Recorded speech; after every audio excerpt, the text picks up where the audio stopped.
Kenalin, kami dari kelompok 2 dengan saya Fikri Kaltarianto dengan RP akhir 027. Saya Iqmah Deviani dengan RP 107. Saya Anggreni Ervana Putri dengan RP 098. Saya Maralus Sabila Haki dengan nomor NRP akhir 127. Saya Safa Ferya Suraya dengan NRP 118. Saya Bintang Amanul Minin NRP 017.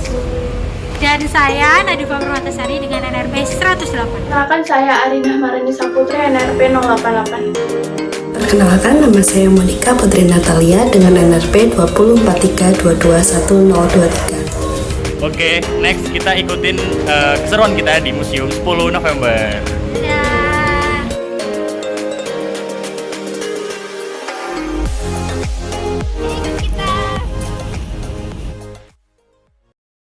Halo teman-teman, kita lagi berada di Tugu Pahlawan dan Museum 10 November yang terletak di Jalan Pahlawan Alun-Alun Contong, Kecamatan Bubutan, Surabaya, Jawa Timur. Di tempat ini terdapat ada museum, mobil Bung Tomo, koleksi patung, dan koleksi senjata. Dan di tempat ini juga sudah tersedia sebuah toilet. Nah, untuk video kali ini kita akan berfokuskan kepada Museum 10 November. Yuk ikutin yuk! Baik, kali ini kita berada di Museum 10 November. Nah, perlu kalian ketahui, Museum 10 November ini didirikan pada tanggal 10 November tahun 1991. Tepatnya di mana? Di area Tugu Pahlawan. 10 November ditujukan untuk keberadaan Tugu Pahlawan serta melengkapi fasilitas sejarah dan diresmikan pada tanggal 19 Februari tahun 2000 oleh Presiden RI Kiai Haji Abdul Rahman Wahid. Oke, di awal masuk kita akan menemukan sebuah bilik yang berisi tentang bagaimana keadaan Surabaya pada masa proklamasi. Di sini juga dijelaskan pada awal pada masa proklamasi terdapat pembentukan kekuatan, yaitu dengan membentuk Badan KNI atau Komite Nasional Indonesia. Lalu juga ada pembentukan Barisan Keamanan Rakyat yang didirikan di Jakarta pada tanggal 23 Agustus 1945. Nah, setelah tadi kita menjelaskan tentang masa proklamasi, di sini di museum ini akan terdiri dari adanya masa pasca proklamasi. Nah, setelah pasca proklamasi itu ada peristiwa resolusi jihad yang dimana dia itu diketuai oleh Hasyim Asy'ari dan selaku pendiri Nahdlatul Ulama. Nah, untuk selanjutnya akan kita saksikan. Di lantai 2 terdapat koleksi senjata. Di sini ada senjata Jepang. Senjata-senjata dalam display ini adalah senjata-senjata organik yang digunakan oleh Angkatan Bersenjata Kekaisaran Jepang sejak awal abad ke-20 hingga akhir Perang Dunia Kedua. Arek-arek Surabaya merambah senjata-senjata ini dari markas-markas Jepang di Surabaya selama periode September sampai Oktober 1945. Selain itu, ada senjata lain, yaitu senjata KMIL atau senjata dari tentara kerajaan Hindia Belanda sejak akhir pada abad ke-19 hingga agresi militer Jepang pada 1942.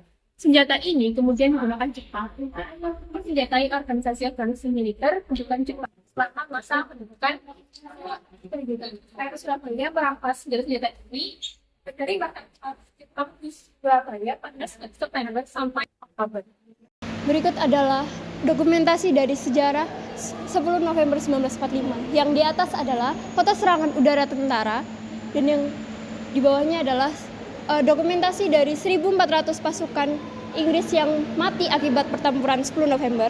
Dan yang di bawah ini adalah salah satu korban. Berikut adalah rumah dan dokumentasi di daerah Bunguran Dukuh Kaligaran. Berikut adalah senapan yang digunakan tentara Jepang. Yang pertama, yang untuk di bagian pinggir-pinggir ini adalah senapan mesin ringan yang digunakan oleh perseorangan untuk meningkatkan daya tembak pada regu inframerti. Dan yang di tengah merupakan senapan mesin tank yang digunakan untuk menembak kendaraan baja khususnya tank. Berikut adalah pengumuman Mosquito yang dioperasikan pada tahun 1943. Pesawat ini menjadi andalan Inggris dalam operasi gerilya udara dengan nama serangan dan lari. dengan kecepatan mencapai 700 km per jam dan terbuat dari kayu, sehingga sulit dideteksi oleh radar. Berikut adalah kondisi tunjungan perak setelah dibom. Pesawat ini diterbangkan oleh Letnan Osborne dan ditumpangi oleh Brigadir Jenderal Robert Guy Loder Simon yang ditembak jatuh oleh arek-arek Surabaya. Setelah kejadian itu, Bung Tomo, salah satu pemimpin revolusioner Indonesia yang paling dihormati arek-arek Surabaya, menggerakkan arek-arek Surabaya dengan pidatonya yang akan menyerang mereka. Oke teman-teman, di sini bisa kita lihat ya, ada Rumah Sakit Simpang Tempo Dulu, yang mana rumah sakit ini itu salah satu rumah sakit di Surabaya. Nah, ini dibangun pada tahun, bisa dilihat di sini sudah tertera tulisannya. Untuk maketnya ke sini dong. Nah, ini untuk beberapa. Kalau yang ini ada markas Camp Pentai. Terus di sini juga ada Rumah Sakit Simpang Tempo Dulu. Oke, selanjutnya di sini juga ada beberapa pasukan yang menjadi salah satu bentuk perjuangan rakyat Indonesia di Surabaya. Pasukannya yaitu terdiri dari Tentara Republik Indonesia, pasukan BKR, serta pasukan-pasukan lainnya yang ikut serta dalam memperjuangkan kemerdekaan Indonesia. Kemudian di sini juga terdapat proses pengungsian dan beberapa perjuangan yang dilakukan di beberapa daerah di sekitar Surabaya. Seperti yang hal kita tahu, peristiwa pada tanggal 10 November 1945 menunjukkan semangat perjuangan arek-arek Surabaya dalam mengorbankan jiwa dan raganya demi halnya kemerdekaan Indonesia. Maka dari itu, untuk memenangkan aksi heroisme tersebut pada tanggal 10 November diperingati sebagai Hari Pahlawan Nasional. Hal ini didukung dengan sebuah pengakuan yang diberikan pemerintah Indonesia melalui surat penyatapan Pemerintah Republik Indonesia nomor 9/UM tahun 1946. Setelah berkunjung ke Museum 10 November di Surabaya, kita merasakan pengalaman yang mendalam tentang perjuangan yang dilakukan oleh masyarakat Indonesia dalam memperjuangkan kemerdekaan.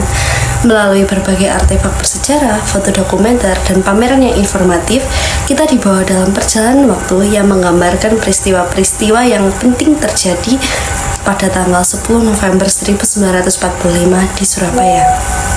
Museum ini memainkan peran penting dalam menjaga warisan sejarah bangsa dengan menyajikan kisah-kisah heroik para pejuang kemerdekaan serta menyoroti peristiwa yang membentuk jalan menuju kemerdekaan Indonesia. Pengunjung mendapatkan wawasan yang lebih baik tentang bagaimana semangat patriotisme dan semangat juang rakyat Indonesia yang telah membentuk karakter bangsa ini. Tidak hanya sebagai tempat penyimpanan artefak bersejarah, Museum 10 November juga berfungsi sebagai pusat pendidikan dan refleksi bagi generasi muda untuk memastikan bahwa nilai-nilai perjuangan kemerdekaan tetap hidup dan dapat diwariskan kepada generasi selanjutnya. Dengan demikian, setelah mengunjungi museum ini akan meninggalkan rasa hormat yang lebih mendalam terhadap perjuangan dan pengorbanan para pahlawan bangsa, serta dengan pengertian yang lebih baik tentang sejarah dan identitas Indonesia.